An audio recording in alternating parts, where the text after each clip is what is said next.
Christmas Day in LA did not go as planned for the Lakers. They dropped their third game in a row, a 23-point loss to the Rockets on their home floor. And afterward, JJ Redick very candidly gave his thoughts. The two words of the day were effort and execution. And, I feel like when we've done both of those things at a high level, we've been a good basketball team. When we haven't, we're a terrible basketball team. And tonight we were a terrible basketball team. And that started legitimately right away. We don't care enough to do the things that are necessary. We don't care enough to be a professional. It's a matter of making the choice. And too often we have guys that don't want to make that choice. And it's pretty consistent who those guys are. And so Saturday's practice, I told the guys, it's going to be uncomfortable. The meeting is going to be uncomfortable. I'm not doing another 53 games like this. Oh, wait. Tell us how you feel, JJ. Not doing another 50. Talk to him, JJ. Got serious.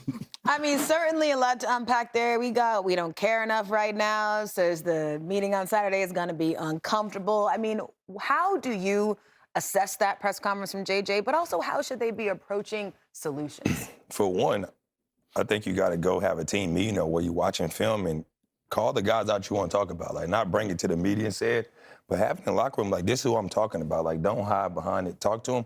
But I think, too, is Jared Vanderbilt watched his post-game interview, and he was like, we have the same problems we've been dealing with all year. We don't rebound well. We're not great in transition. We don't help. We don't rotate.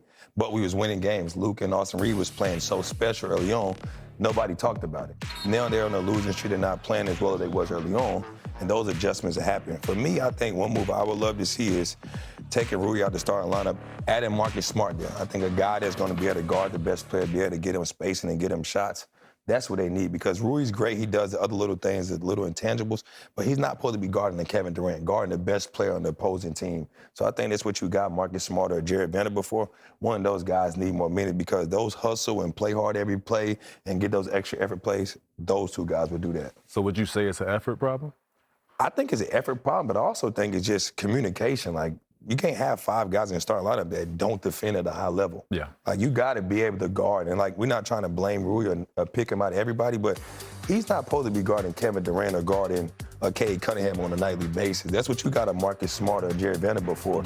So you need your best defenders to be out there to help with your offense. You don't need no more scoring. We got Luka averaging 34, Austin Reed 20-something, Brian right at 20. It's not the scoring.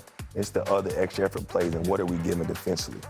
Yeah, but I mean, to your point, regardless of what someone might think about the way that JJ packaged it, if he's talking about effort and execution, it feels like it's a valid critique of this team. Do you feel that way, Dwyane?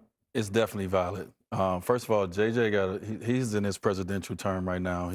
He's about to be gray he's about to be fully gray in 2 years because you can see it. He's wearing it on him. And, I mean, he wants it so much, right? And he's such a passionate person. And then, obviously, he carries that on the court. But, what he talked about is the things we all talk about if you want to win. You talk about effort. You got to be talking about communication. And in the sense that, you're going to get to a point where you don't now want to lose the season. And so how I looked at what JJ came out, because he did not say anyone's name, but I felt like he just was like, yo, that's the only way I'm going to be able to get to you guys. I'm going to get to y'all through the media. And I'm going to put it out there so everybody know that we have an issue and we have a problem. And we can't just cover it up by having wins. And so I felt like in that moment, if I was in that locker room, I might feel way different than I feel on this nice chair. But I feel like he was doing a job as a coach of trying to find ways to motivate and try not to lose the season. These guys have been playing very well. They have struggled, and everyone is starting to get a beat on this team a little bit more, even on the offensive end, where early on the firepower offensively was just too much for everybody to handle. Now they're getting a better handle of that. So where do you win? And it's got to be the other side of the floor. And that right there has got to be effort. When you don't have guys who are locked down defenders necessarily, then it's your effort, it's your attention to detail to the game plan. Would that light a fire for you? Oh, definitely for me. But, in the broader scheme, I think we get caught up, and a lot of people out there, a lot of teams that I see play, they get caught up in this new NBA. Let's score. Let's do this. Let's do that. And for a team like the Lakers, who has championship aspirations every year, the one thing that takes you over the top is defense. Mm-hmm. And I think early on in the season, they got caught up in the wins and being able to outscore people, outplay people, and letting Luka go out there and try to pick people off, pick teams off. It's starting to come down to just, can you guard? Can these guys guard? And if they can't, you have to get people in there, to John's point, get people in there that can, to alleviate them. I mean, I'm a big advocate for don't make anybody do something you haven't seen them do before. Like, you know, we've been in this league for a long time. You've played for a long time. I would not like for anybody to ask me something that I've never done. So you bring guys in there. You bring in Marcus Smart. You have Jared Vanderbilt. You have those guys on your bench. Why are you trying to make Rui Hachimura do something that they naturally do already, you know? And that's no knock to them. I mean, obviously, it's early in the season. We have shakeups, and people are going to play different spots, different roles. And the season's going to look totally different at the end of it than it does now. But, you know, I think more than anything, I know JJ's mad at his team, but he has to figure out how to manage it a little different. Yeah, it'd be nice to be a fly on the wall that Saturday meeting. Ain't no It'll be real uncomfortable. Well, all I know is what he did do is now he allowed for his team to now hold him accountable to what he's saying. Yeah. Yep. All right? So he's going to hold his team accountable, and now you get to hold him accountable because you say you want this, coach. Well, I got this. Marcus Smart over there, like, I got effort. Yeah. I got what you asking for. Play me, bro.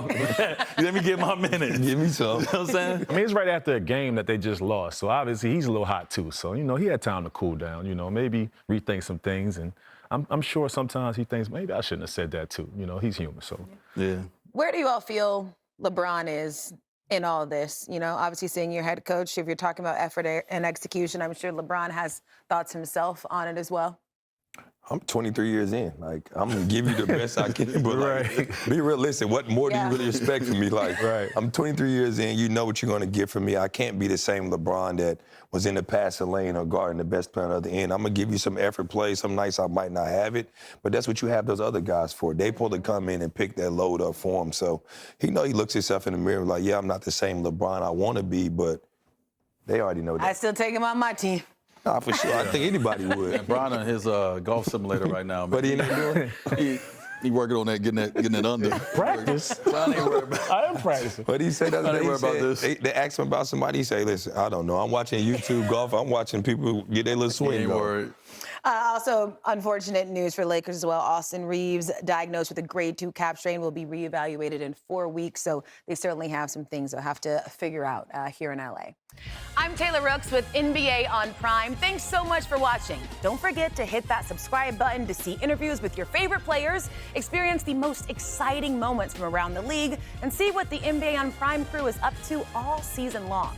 And remember, you can hang out with us live each week during the NBA season, only on Prime.